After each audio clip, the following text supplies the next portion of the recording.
Morning students, I am Meenu Mathur with all of you from DAV public school Sikar. तो आज हम पढ़ेंगे subject English grammar class 4 chapter 1 sentence and it's part का part number है 2। तो आपने सेंटेंस जो है इसके बारे में पढ़ लिया था कि सेंटेंस जो होता है वो क्या होता है। Sentence is a group of words which makes a complete sense. तो ये आपने पढ़ा था। अब आज पढ़ेंगे सेंटेंस के जो पार्ट्स। ठीक है, सेंटेंस जो है उसके कितने पार्ट होते हैं। एवरी सेंटेंस जो होता है उसके हैज़ 2 पार्ट्स। ठीक है, और वो होते हैं सब्जेक्ट एंड प्रेडिकेट। तो इन्हीं के बारे में आज हमने पढ़ना है कि सब्जेक्ट जो होता है, आपने पहले भी पढ़ा था ना कि सब्जेक्ट क्या होता है। ठीक है, आपको बताया था कि जिसके बारे में सेंटेंस में बताया जाता है वो उसका सब्जेक्ट होता है, ये आपको बताया था। अब देखो इसी को ही हम क्लियर कर लेते हैं। Parts of a sentence. Sentence जो होता है a sentence consist of 2 parts. Sentence के 2 पार्ट्स होते हैं। एक तो होता है सब्जेक्ट है ना, और एक होता है प्रेडिकेट। कौन सा होता है? Predicate. PREDICAT, subject and predicate. ठीक है, सेंटेंस जो होता है कोई भी वो तभी कंप्लीट कहा जाता है जब इसमें सब्जेक्ट भी हो और प्रेडिकेट भी हो। ओनली सब्जेक्ट हो तो क्या वो कंप्लीट होगा। ओनली सब्जेक्ट दे दें कि द काउ। ठीक है, अब द काउ क्या चीज भाई, हमें तो कुछ समझ में नहीं आया द काउ से। ठीक है, तो इसमें प्रेडिकेट का होना भी जरूरी है।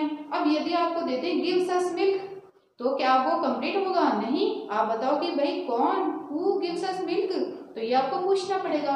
तो ये सब्जेक्ट और प्रेडिकेट दो जो है वो किसी भी सेंटेंस में होने जरूरी है।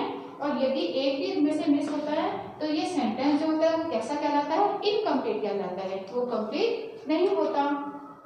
अब देखो सब्जेक्ट, द पर्सन और थिंग डूइंग द एक्शन और बीइंग डिस्क्राइब्ड। अब देखो सब्जेक्ट क्या होता है? द पर्सन और थिंग, द पर्सन और thing doing the action, doing the action और being described और being described, DESCRIBED, and talked about is वो ये कि देखो द पर्सन और थिंग डूइंग द एक्शन, कोई भी पर्सन या कोई भी चीज या कोई एनिमल भी हो सकता है। ठीक है, तो ये जो है कोई भी एक्शन करते हैं, मतलब कोई भी काम करते हैं जो, और या फिर जिनके बारे में डिस्क्राइब किया जाता है, जिसके बारे में बताया जाता है, वही क्या होता है? सेंटेंस होता है। और टू बी टॉक्ड, या फिर जिसके बारे में बात की जाती है, वही क्या होता है? उसका सब्जेक्ट होता है। अब देखो प्रेडिकेट। प्रेडिकेट जो होता है वो क्या बताता है? देखो द प्रेडिकेट जो होता है the part of a sentence. Predicate जो होता है वो क्या होता है? The part of a sentence which says something about the subject, जो कि सब्जेक्ट के बारे में कुछ बताता है, वो उसका क्या होता है? प्रेडिकेट होता है। प्रेडिकेट जो होता है वो क्या बताता है? ये होता है the part of a sentence. Sentence का वो part, the part of a sentence which से which say something about the subject,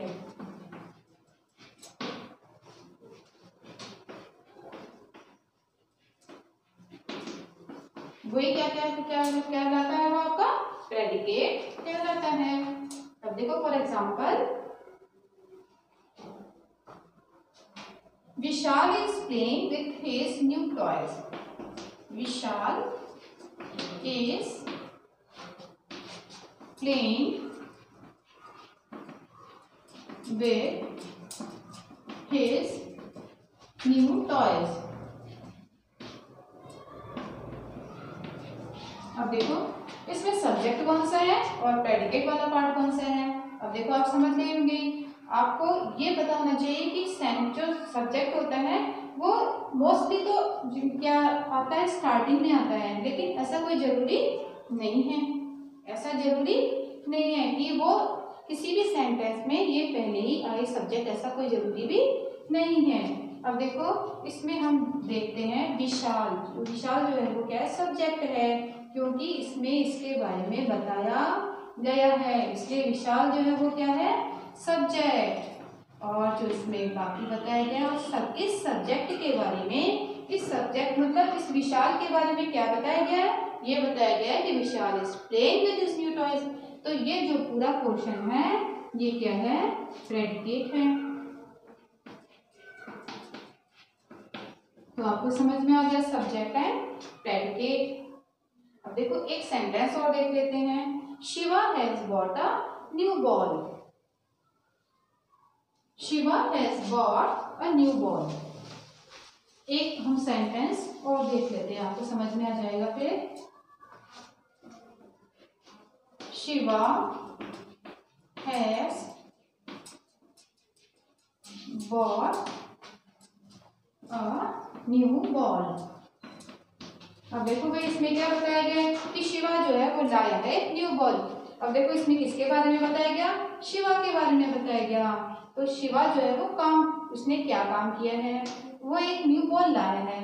ठीक है, तो लाने वाला कौन है, शिवा है। सो शिवा इज सब्जेक्ट और जो रिमेनिंग पार्ट है इसका बचा हुआ वो क्या हो जाएगा, प्रेडिकेट। जो पूरा पार्ट है वो क्या होगा, प्रेडिकेट होगा।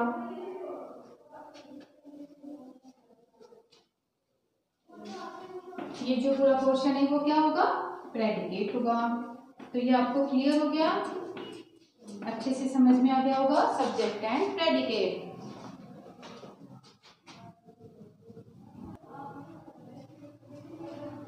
अब देखो इसकी कुछ एक्सरसाइज करते हैं जिससे आपको ये क्लियर हो जाएगा। देखो इसमें क्वेश्चन नंबर ए, क्वेश्चन नंबर ए है, आपको इसमें अंडरलाइन करना है सब्जेक्ट पर, underline the subject and answer the predicate. Underline the subject and encircle the predicate।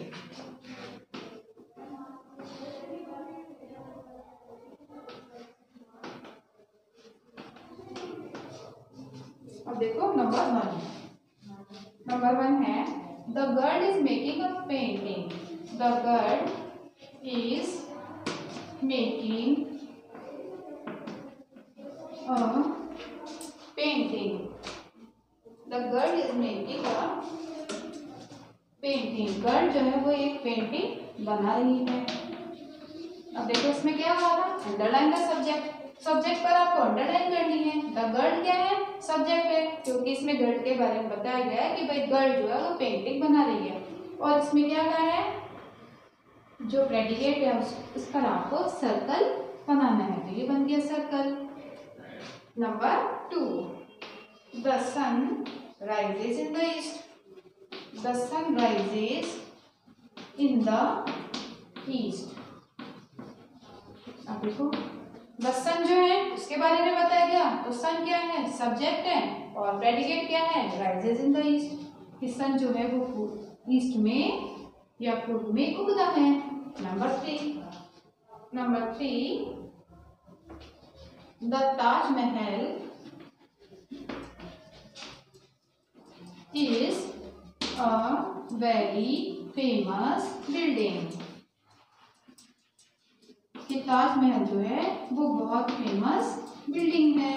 अब इसमें किसके बारे में बताया गया बच्चों, ताजमहल के बारे में। तो ताजमहल जो है वो सब्जेक्ट और जो बाकी बच गया वो प्रेडिकेट। तो ये समझ में आ गया आपको question number 8।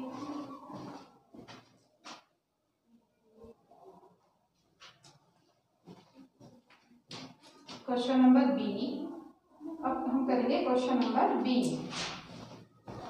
Question number A जो है ये कंप्लीट हो चुका है। Question number B, question number B जो है इसमें क्या करना है, आपको मैच करना है। Match the subject with predicate. Subject को प्रेडिकेट के साथ मैच करना है।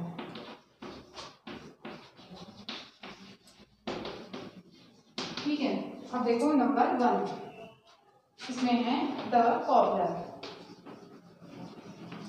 The cobbler. नंबर 2 है द डियर। नंबर 3 है the red fort. Number 4 the stars. Number 5 the butterflies. The butterflies. अब देखो इधर वाला जो कॉलम है इसमें हम लिखेंगे। अब देखो इसमें number A, B, C, D और twinkle in the night. B है, बी लिखेंगे are sitting on flowers. Are sitting on flowers. C है runs very fast. Runs very fast. D है is located in New Delhi. Is located in New Delhi. और number E है mends our shoes. Mends our shoes. अब देखो इनको match करते हैं। The cobbler, cobbler को हम किससे मैच करेंगे? ई से, मेंट्स आवर शूज से। ठीक है, ये सब्जेक्ट है और ये इसका प्रेडिकेट। कॉबलर जो है वो क्या करता है? ये करने वाला है, काम करने वाला डूअर है। तो ये कॉबलर को हम किससे मैच करेंगे? कॉबलर हमारे शूज ठीक करता है। द डियर, डियर सब्जेक्ट है, इसको मैच कर सकते हैं रन्स वेरी फास्ट से। ठीक है, ये हो गया। अब देखो रेड फोर्ट। रेड फोर्ट को हम किससे मैच करेंगे? Red fort is located in New Delhi. ये रेड फोर्ट जो है वो न्यू दिल्ली में है। द स्टार्स, स्टार्स को किससे मैच करेंगे? Twinkles in the night. The butterfly, butterfly जो है उसको किससे मैच करेंगे? Are sitting on the flowers.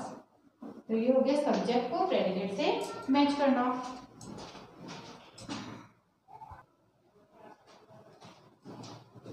Question number C जो है आपको इसमें क्या करना है? सुटेबल प्रेडिकेट आपको इसमें फिल करना है। फिर सुटेबल प्रेडिकेट, सब्जेक्ट आपको दिया हुआ है और आपको बताना है सुटेबल प्रेडिकेट इसमें क्या हो सकता है। देखो number 1 the elephants. Elephant subject दिया हुआ है। अब इसमें सुटेबल प्रेडिकेट क्या लिख सकते हैं? द एलिफेंट जो है वो ट्रम्पेट भी हो सकता है कि एलिफेंट जो है वो उनकी ट्रम्पेट वाली आवाज होती है ना। अब देखो और इसमें लिख सकते हैं are running, the elephants are running भी लिख सकते हैं। या फिर the elephants went to the pond, ये भी लिख सकते हैं। अब देखो number 2 Times of India. Times of India सभी को पता है टाइम्स ऑफ इंडिया क्या है? Is a newspaper. Is a newspaper. Times of India एक न्यूज़पेपर है। तो ये हो गया इसका suitable predicate. Number 3 Shakespeare, SHAKESPEARE।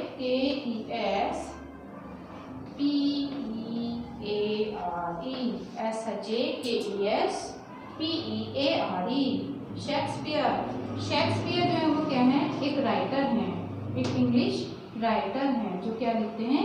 Stories वगैरह लिखते हैं, राइटर हैं। ठीक है, अब देखो नंबर 4 द कैमल। कैमल जो है वो क्या है? The ship of the desert है, सभी को पता है। Is the ship of the desert. Ship of the desert, DESERT। तो ये हो गया। अब देखो question number D. Question number D जो है इसमें आपको क्या करना है? सुटेबल सब्जेक्ट आपको लिखना है, फिल करना है सुटेबल इसमें आपको सब्जेक्ट। देखो number 1 is also called the blue planet. Called the blue planet. Blue planet किसे कहा जाता है? ये होता है अर्थ। इसमें हम फिल करेंगे the earth is also called the blue planet. Number 2, brings our letters, हमारे लेटर कौन लाता है। अब देखो जो सब्जेक्ट है इसमें हमें हु का या व्हाट का आंसर मिलता है। जैसे इसमें आंसर मिलता है व्हाट का, कि क्या कहलाती है ब्लू प्लैनेट। अब हमें इसका आंसर मिलता है, हु का आंसर मिलता है इसमें कि हु ब्रिंग्स आवर लेटर्स, कौन लाता है। तो आंसर इसका हमें मिलता है कि postman, postman brings our letters. Number 3, is called the father of the nation, is called the father of the nation, कौन कहलाते हैं। राष्ट्रपिता किसे बोलते हैं हम, राष्ट्रपिता है हमारे महात्मा गांधी। तो फिर करेंगे महात्मा गांधी। तो ये हो गया उसका suitable subject.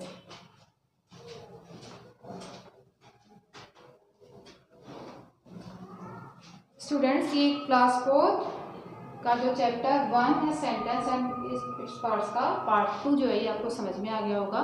If you have any problem then you can send message और call on school WhatsApp number. Thank you.